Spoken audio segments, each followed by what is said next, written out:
Previously on the FisiCareer. The lights are out and away we go! Oh, Toros on the outside slowing down a bit, and we managed to get through the middle of him and Maldonado, and now ducking to the inside of Grosjean and the other Williams, and now Sutil's backed off, and we're trying to go on the inside of him. Now there's contact ahead, there's two cars off on the runoff area. Raikkonen still trying to hold it around the outside. Are we struggling to get the power down there? Once again, Raikkonen's going to have DRS on the main straight. We're not close enough to Fisichella now. Having a massive go with DRS on the back straight. Oh, we've chosen to go around the outside instead. Was that a good idea? Sutil managed to stay ahead. We've just screwed him over anally. Gutierrez gone around the outside. Oh my lord, that's one way to defend the 12th place.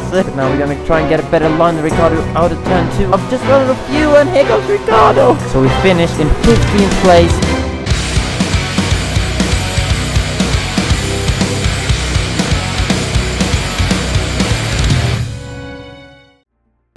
Hello guys, and welcome back to the FisiCareer. It's been a while since the last episode. I apologize greatly for that. I've been quite busy with various things throughout the last few weeks, but we're now back and heading into the 4th race of the season of Giancarlo Fisichella's return to Formula 1 in the Marussia team. And as you can see on screen there, this race is going to take place around the deserts of Bahrain. So we're into the garage now, and let's listen to the messages from the engineer. We've made some minor adjustments to the aerodynamics of the car. You should see a slight improvement in downforce. Oh my god, apparently the downforce of this car is improved, so let's test it out in practice. Interesting. Don't think that improvement worked at all. So moving on to qualifying. And it was going to be another massive struggle to get into Q2 around this track. And this clip kind of sums up how my first couple of qualifying runs went. In other words, not very well. So I was in 19th place as I started my final qualifying lap of the session, ahead of my teammate at a couple of K-trims, but I won't go show you the whole lap because it wasn't worth showing, to be fair. But as you can see there on the split in the top left, I was 0.005 of a second up on the time I needed to get into Q2. And I was, doing the third sector as well as I could. Just had to nail the final corner really, because it's just about 2 corners in this. But obviously this Marussia doesn't have great speed on the straight either. I'm still using a default setup, just to point that out as well. So as we crossed the line, we managed to jump ahead of the Toros of John-Eric Vergne, but it's only good enough for 18th place. So despite actually improving my best lap by 2/10 in the final sector, I still dropped 2/10 on the time I needed to get into Q2. So a bit of a disappointment in the qualifying session. I think 18th is the lowest we've started on the grid so far this season. I'm not completely sure on that, but that improvement to the car that Marussia brought to this race seemed to have moved the car backwards rather than forwards, to be quite honest, as I felt I couldn't get too much more out of the car in that qualifying. So I think we just have to accept that this car is a cruise ship at the moment. Kind of starting to look forward to being offered a spot at the midfield team, hopefully at some point in the season, but we'll talk more about that later as the lights are now out for the Bahrain Grand Prix. Can we salvage any kind of glory from this race? It's a pretty bad start once again. I haven't managed to nail any of the stars so far this season, and we got my teammate Bianchi past me already, but then I take the position back into turn 1. Bit of a squeeze going through there. The Toros on my right, Williams on the left, just about avoiding contact with both of them there. The Force India Sutil tried to have a look and go past, but he dropped down again. And now going past both of the Williams, at least Maldonado, he's gone very slow on the straight. Now diving on the inside of Bottas into turn 4. Ooh, the Lotus and Sauber very close ahead. Had to stay behind because there was a bit of a roadblock there. So we made up 5 places then from the start, coming out into the quick right-left chicane. Oh, and the Sauber's gone spinning. It's a problem there for Nico Hülkenberg, I believe that was. Looked like Raikkonen gave him a little bit of a tap, which made him start spinning, and then I kind of completed the spin because I had nowhere to go, and that dropped us back behind both of the Williams cars. But then we got back up the inside of Maldonado into that slow right-hander. So we're now in P13 as we are pretty much halfway through the first lap of the race. So not as high up as we've been at the start in some of the previous races, but then again we started all the way down in P18. So it's not the end of the world to only be in 13th place now. Ooh, there's a bit of a... Ooh, very close ahead. Bottas has passed his fellow Finn, Kimi Raikkonen there. I believe Raikkonen was pushed wide a bit by the Force India ahead, which is the rest. Oh my god, and Bottas a break really early. Oh, and I've given him a bit of a tap as well. Did not expect him to break that early there. But we'll just have to carry on. Hopefully Bottas won't take us to the steward. Hopefully it's a forgiving Finn. So, as usual, a good first lap then, up to 11th place after the first lap, but the points position have started to look out of reach already, as you can see ahead. Even the rest have started to pull out a gap. 1.1 seconds ahead of the first lap. But based on the car's pace in qualifying, I don't think this is the race where we really expected to get our first points from Marussia anyway. But now then, we went a bit wide through that very difficult left-hander, which has now put Kimi Räikkönen right on the back of us. And he's gone flying past, yes, he has DRS actually, because it's the third lap of the race, so he's flown past and round the outside with DRS of poor Giancarlo, just like he went round the outside of Fisichella in the 2005 Japanese Grand Prix at the start of the final lap to take the win there. I hated that moment so much as a Fisichella fan, but oh well. We managed to stay within the 1 second DRS zone to get DRS on the main straight behind Räikkönen, but as you can see, we weren't close enough to get past him with it. And then massive overturn exit of turn 1, which gives Räikkönen some breathing space, and unfortunately he pulled out a gap throughout the rest of that lap as well. As you can see now, at the start of lap 5, we're not close enough to have DRS any longer, and as you can see in the distance ahead, Räikkönen has actually gone past Paul Di Resta for 10th place, moved himself into the points positions, and it looks like he's just gonna streak into the distance now and try to catch up to the pack ahead. Because when Marussia isn't quick enough to keep up with the Force India, it's certainly not quick enough to keep up with Räikkönen in the Lotus, but now under pressure from behind. It's a bit of a train going on behind the Toro Rosso of Jan-Erik Byrne, trying to go around the side of turn 1, but we covered him off on the inside line, got the better exit, and Byrne is left to fend off the Williams instead. So we managed to stay in 11th place. I believe someone has actually pitted, so I think we're actually in 12th, but oh well. Again under pressure now, and as you can see on the tyre indicator, they're really starting to fall off the cliff, these tyres. And Jan-Erik Byrne actually on the prime tyres, so he will have a better wear rates on the tyres at the moment, and he's just got a much better traction on that corner. It's gone straight past on the DRS zone. And the tyres is starting to slide the car even around the fast high-speed corners now, meaning it's about time we go into the pits for the first stop of this race. And I believe the Williams of Bottas follow behind as well. There's the Force India, the pit box there, probably the rest up, and we managed to hold him up a little bit as well, which is nice, but probably not close enough to gain any substantial amount of time on him.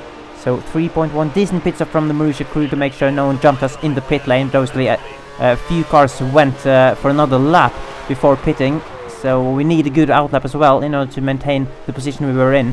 But I wonder if Sutil might have pitted on the previous lap actually, so he's managed to get the undercut and get ahead of us. However, he's now been held up by that Caterham ahead, which I'm sure has not pitted yet, and now Sutil's gone wide after I put him under pressure. Fisichella raised his hand there, not happy with Sutil for some reason, even though it looked like Sutil gave up that position pretty easily, so maybe Fisichella was just giving a friendly wave to his old Force India teammate.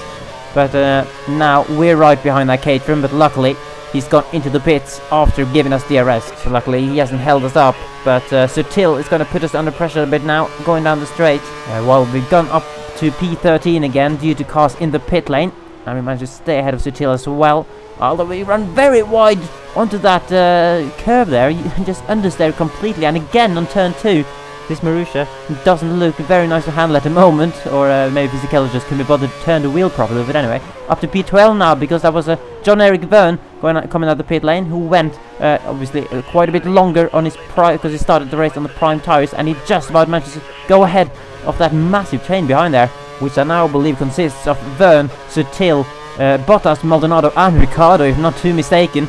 But Byrne now having a go on that back straight with DRS, and we've lost a few positions here early in the race. Have we lost another one here, as Lewis Hamilton has just set the fastest lap of the race, hopefully somewhere down the line in this career.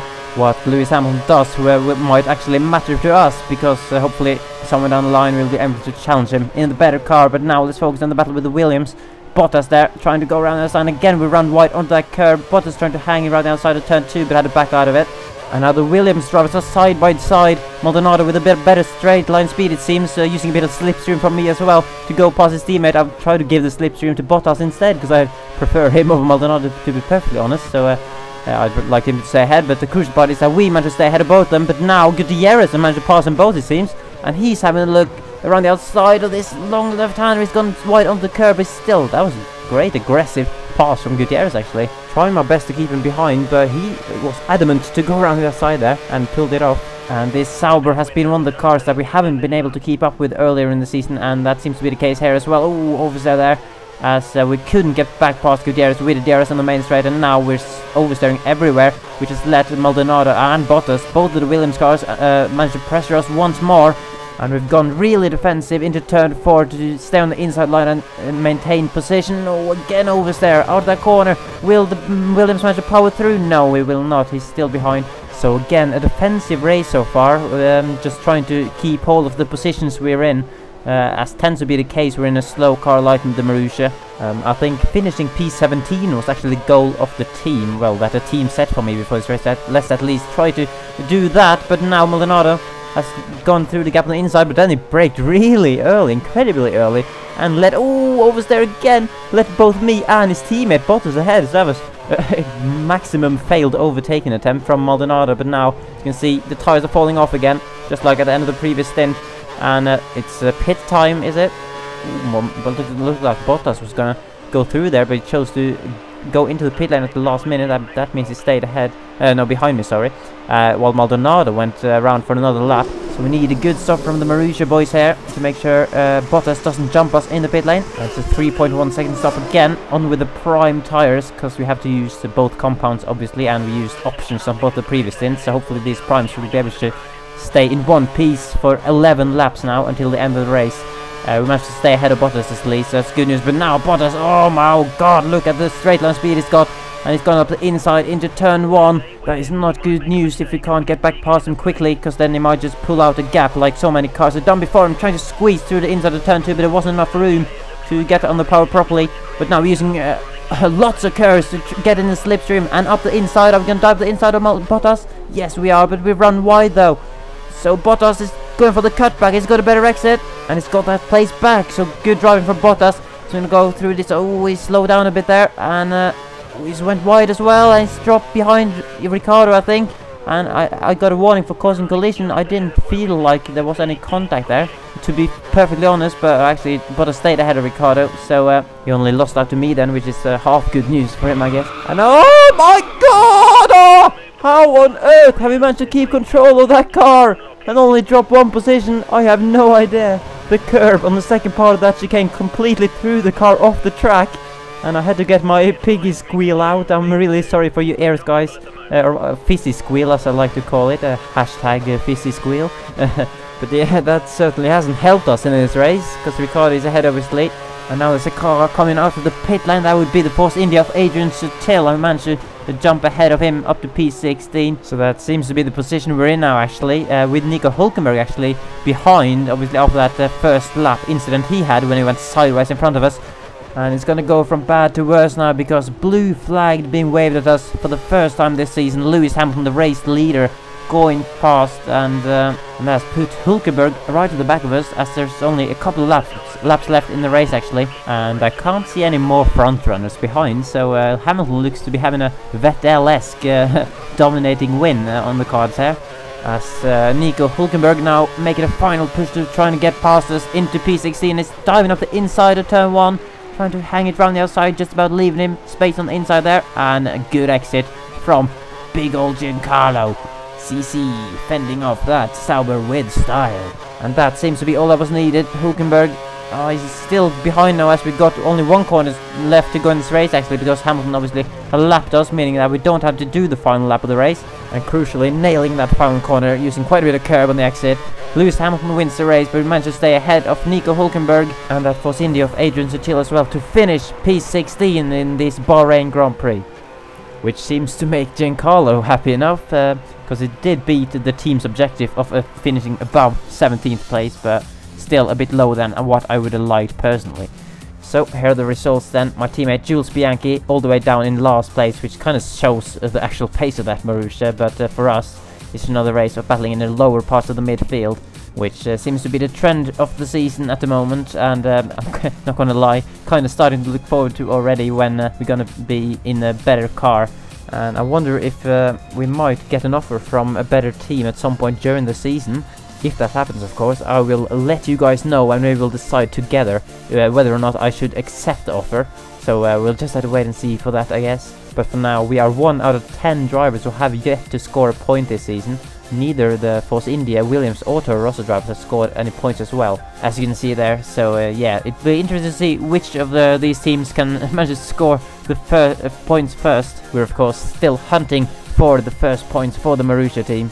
which is still in 8th place actually in the constructors, thanks to my P12 finish at the first race in Australia. But looking ahead, I'm not too confident, to be honest, for the next race in Spain. I think points are going to be difficult there as well. But then after that, we got the Monaco Grand Prix, and that is my favorite track to drive, and probably the one I'm best at as well. So that is going to be the target. Monaco, I think I can do something special there, guys. But we're going to have to get through the Spanish Grand Prix as well before we get to that. So I hope you will join me for that in the next episode. I hope you enjoyed this video as well. Feel free to leave a like if you did. But for now, from Fisico and myself, arrivederci!